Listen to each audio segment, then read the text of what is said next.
Ilan ang kaliwat kanang batikos ng publiko nakahanap ng kakampi ang Trade Department sa pahayag nitong kasya ang 500 piso para sa Noche Buena. Ano nga ba ang mabibili ng 500 pesos? Alamin sa Agenda Weekend Report ni Charmaine Abong ng Abante.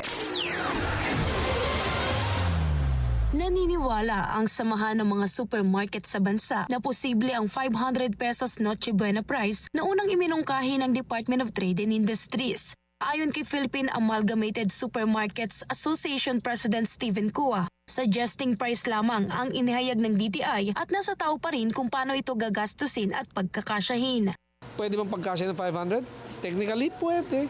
Pero mahirapan ka maghanap ng branch para pagkasya sa 500 pesos. Diba? Tsaka, kung meron ka naman panggasto sa 7 or 800 or more, why limit it to 500, right? It's just a suggestion. It's not an instruction asking people to do that. It's probably for the people who talagang, walang pera.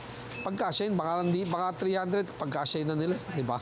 Giit niya, depende rin daw ito sa luto at kung paano isa-celebrate ng pamilya ang kanilang Pasko. Ayon kay Cua, stable pa ang presyo ng mga pangunahing produktong pang Noche Buena. Sa ngayon, may mabibiling 37 pesos hanggang 200 pesos na isang pakete ng pasta depende sa timbang. Nasa 20 pesos hanggang 160 pesos naman ang pasta sauce.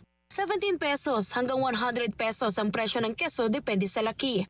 Ang ham naman ay nasa 175 pesos hanggang 630 pesos depende sa timbang. Meron ding 70 pesos hanggang 98 pesos na mga nasa lata ng fruit cocktail at 191 pesos hanggang 825 pesos ang presyo ng cheese balls.